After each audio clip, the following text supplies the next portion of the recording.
I'm a midwife. This seems a little bit strange that I say so, but I'm a midwife not in the traditional way of the significance. As a teacher, educator, consultant and creativity trainer, I'm helping people to give birth to ideas, to move their minds. Yeah, I'm a kind of idea midwife, I would say. Or if you want, I'm a kind of mind shaker. I do this. I don't have, where is my commando? Technology, please. Thank you. I do this first in my private life, above all in the education of my two daughters.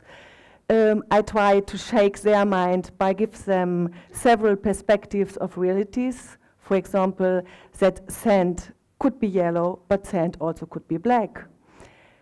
Normally, I try to provoke them, and sometimes I even say the opposite of what they're expecting, what I will say.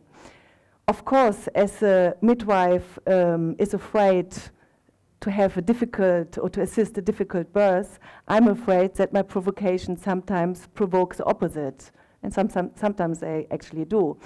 But even though I'm continuously trying to shake their mind, to give them several perceptions, provocations, because that, I think, will make that actually they are creative, but they will be also later in their life, and always try to look in a several way to something which is one kind of reality, but it could be also another one. Turning to my professional midwife life, as I said, I'm a teacher, design teacher in a design school, and I try to incentivize my students to think different, to think more creative. This is not very easy also, because we are in the generation of copy-paste. So you really have to find ways to incentivize them. Actually, I want, what I do normally with students and also with other people when I explain how they can train their creative thinking, I do a kind of exercise. And I want to invite you to do this with me now. So I will offer you 2 minutes of my 80-minute speech. So it's a gift to you. You need something to write and a paper. I will look here to my timetable. And you will have 2 minutes to write down everything you could imagine, what you can do with a pencil, everything. So write down not only one idea, everything you can imagine in 2 minutes, okay? Prepared? 2 minutes, start.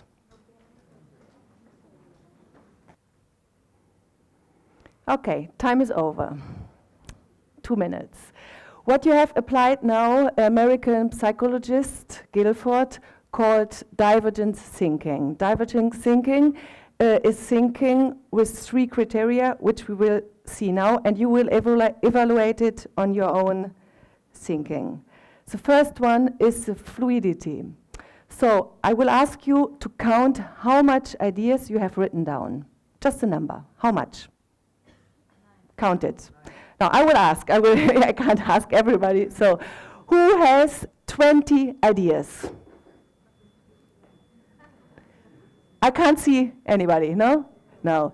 It's possible. In 2 minutes, you can write 20 until 25.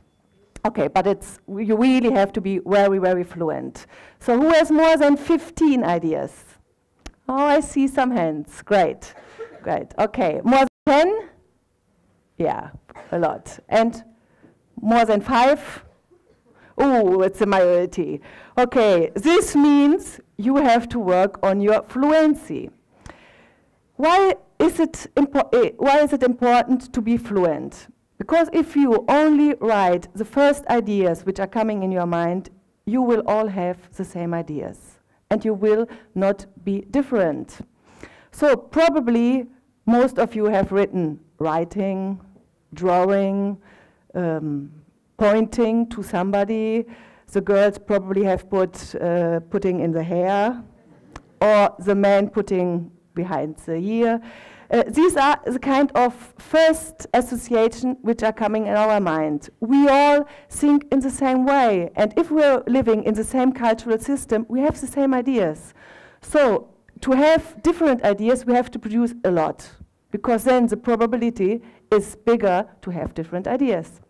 But of course, quantity is not the only criteria. The second one is flexibility. Flexibility means to think in different categories. So one category in our case of the pencil is everything associated to the first function of the pencil, which is writing, etc. Then it could be music instrument. Or somebody of you probably put ideas about constructing something with it. Or decoration. Or destruction. Probably some of you had put something really violent, like stick it in the eye, or kill somebody, or whatever. Yeah, because when we are creating new ideas, we don't have ethical barriers. These will come when we start in the convergent phase, and we really have to choose the best ideas. So in this divergent phase, everything is permitted. So check how flexible you have been in this little exercise. And the third parameter is originality. Paula Souza spoke about it, how important it is to be original. I have to tell you that we cannot evaluate our originality in a universal way. We only can do it comparing with others in the same context. In this exercise, we don't know what a Chinese, for example, would have written down. So we only can evaluate it here. But, of course, we have here a specialist. That's me. Because I have done this exercise frequent times. So I know normally which kind of ideas come. So now I will pass the risk to you. I will invite only 2 of you, because we don't have so much time, to share with us an original idea. But you risk something. If somebody in the room, and we are around 150, 60 persons, if one of the other persons has the same idea and can prove it, it's on the paper, then you will receive a boo. But on the opposite, if nobody can prove that he or her had the same idea, you will receive what every creative person wants, which is a big hug of applause, of course. So, who want to risk it? 2 people. Okay, one here from the front. And who's the second? Just to choose somebody from behind? Nobody want to risk it? You have to risk it, if not you will not never. You? Yeah? Okay, so first. Go to the moon with a pencil. Travel to the moon with a pencil. Somebody used the pencil to travel to the moon. This, of course, this came after this presentation from the pilot. Somebody has it. No? So come on. Big. Right. But I tell you, me as a specialist, I have to tell you, for me it was a completely new idea. Never in this exercise somebody told me to go to the moon, but I think very influenced by the presentation before. So you are lucky that the other haven't been influenced by this. Luck is also important when we are creative. The second person, please. No, faz mal, sim. Coçar o nariz. Doing this with your nose. Coçar a orelha. Make this with... Somebody have coçar a orelha? Oh, I see some arms. Oh, I'm sorry. Boo. But that's life. But thank you very much to risk it. Actually, great that we had 1 boo and 1 applause, just to show you, because that's how it is. Yeah, you. Actually, that is very nice that you have done this, because I think in companies who are saying you have to be, or we all have to be more innovative, people should get an applause also when they try something new, but they don't have the success, or they fail. Because trying it, it's not their fault that somebody else also thought so. They really tried it, so that's great. And I think this is really important if we want to be innovative. Okay, we continue. In companies, I'm working with several companies, and I'm not only doing training in creative thinking, but sometimes I'm just facilitating working sessions. But while I'm coaching the session, I try also to shake people's mind by using creativity thinking tools and design thinking tools in the working session, so that they really intuitively are more creative in what they are doing.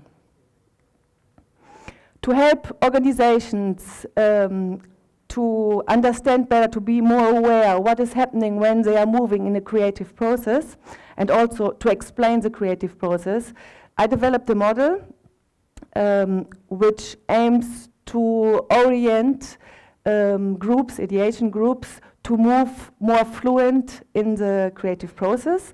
I call this model evolution 6 squared, because evolution, because the creative process is an evolutionary process. Actually, who is working in the creative domain knows that normally there's no start. Ideas emerge in a lot of contexts, so it's difficult to say when really a project started. But there's normally also no end. There are only deadlines, because the project never ends. We always can change something, put something better. So that's why I called it evolutionary. And then 6, because there are 6 phases, I tried to give the name all with an E at the beginning. This works in English and also in Portuguese, because this helps people to memorize which are the phases of the creative process. I use this model not only to explain how the creative process works, but also to guide people through a process, which I will show you in the next slides. Just to explain you, you see this little symbol down the picture. This explains the elevated 2, the squared, because in every of these 6 phases, we have to be in any moment divergent, which we have done with this exercise, so to think in a lot of ideas, but then we also have to choose the best ideas. So, and this happens in every of these 6 phases. On the right side, you can't read it because it's too small, but you see the colors. These are the design thinking tools which are connected with each phase. So if you want to have a nearer look, you can download this from the internet. Here you can see a case where I applied this model to work with a group, the whole process. This was in a hotel, so it was service design thinking. The service to improve was a room service. So in the first part, the participants worked the empathy phase with observation, how is working the service, and then doing interviews to the responsible person of the service. Then in the experimentation phase, they mapped all the insights they got in the first phase of empathy, and then they generated ideas in the brainwriting. After this, they came to the elaboration phase, and in the elaboration phase, they got deeper in their ideas by doing quick prototyping and by doing service stage, a kind of role play. In the end, in the exposition phase, they used storyboards and the blueprint to present to a part of the direction of the hotel the new ideas and concepts. To help organizations to train their the creative thinking of people, I founded in 2011, not 2001, as was said, the Mindshake. The Mindshake is an event which is composed by several workshops and other activities. You can imagine it's like a kind of open day of a fitness studio when you can test which kind of training modalities are existing, and then you choose if you go to Pilates or to whatever. And here it was a kind of which kind of modalities of our thinking you need to train. So here are some impressions of the first, of the 4 editions we had. From public editions, we also have done some internal editions in companies. But I have even a bigger dream. It is very difficult to organize and really time-consuming to organize this kind of events like the Mindcheck. But what I really would like is to participate in the creation of a kind of mental gym. Of course, there are some kind of mental gyms. Schools are, universities are, culture centers are. But schools and university normally train our thinking in certain direction and not always work the creative thinking abilities. And the culture centers like museums or theaters offer new perspectives, but then they are not inviting us to interact. So the mental gym would be a place where we could collectively, in groups, train, work on our brains. I imagine it like an open space where everybody could go. Of course, I don't have a business model, but it could be a public place. It could be also a private place, like it's like the gymnasium where you have to pay. But this I don't want. It's not really thought. But it's more the idea to have a place where people come together and train by several kinds of exercises their brains. I will. First, who would benefit from this mental gym? Anyone. Anyone who has too much routine in his life. These are everybody of us, probably. Anyone who needs to think more creatively at work. Anyone who needs continually generate ideas. So anyone who works in creative industries. Or who wants to have a more flexible mind, or who wants to share new ideas and new methods, to learn new ideas and new methods, or simply who wants to have fun to do this, because it also gives a lot of fun. So now I will show you some activities of the mental gym. I will not explain them because there's not enough time. It's just to give you some impressions. It's a lot about visualizing, but also storytelling, exploration of perceptions, play, a lot of serious play, idea mapping, prototyping. Okay. But at the moment, we don't have a mental gym. Actually, I searched it on an international level, and I haven't found a real mental gym. So we have to ask us what we can do, meanwhile, to train our minds, which kind of strategies. So I will share with you what I am doing to train my mind. Actually, it's so small written, I have to look to this so I don't forget anything. First, I'm living in 4 languages in 3 cultures. I'm German, as you noticed by my way of speaking English, probably. I'm living in Portugal now 24 years, actually the half of my life. I left Germany with 24, and now I'm living here in 24 years. So these both culture are obvious in my life, but since 4 years I'm married with an Englishman, so the English culture is also very present. And I'm working a lot with Spanish people, so I'm also living in this language. I'm traveling a lot to other countries, and collecting other nuances of living in society, which really helps me to think in different perspectives. But to find surprising new places, sometimes you don't need to go abroad. You also can look around what you have nearby, and you will find surprising places. Then I try not only to read and listen to thematics which are in my domain, but also about biology or physics. Physics is my really weak point. So just to get some other kind of information and to try to put them in my working domain. I'm looking for diversity in my work. I have a more academic work with all which involves, but also a business life. So this is a kind of, switching from one to the other, which is good for my mind, I think. I'm going to a different kind of conferences and events, not only in the domain of design and creativity.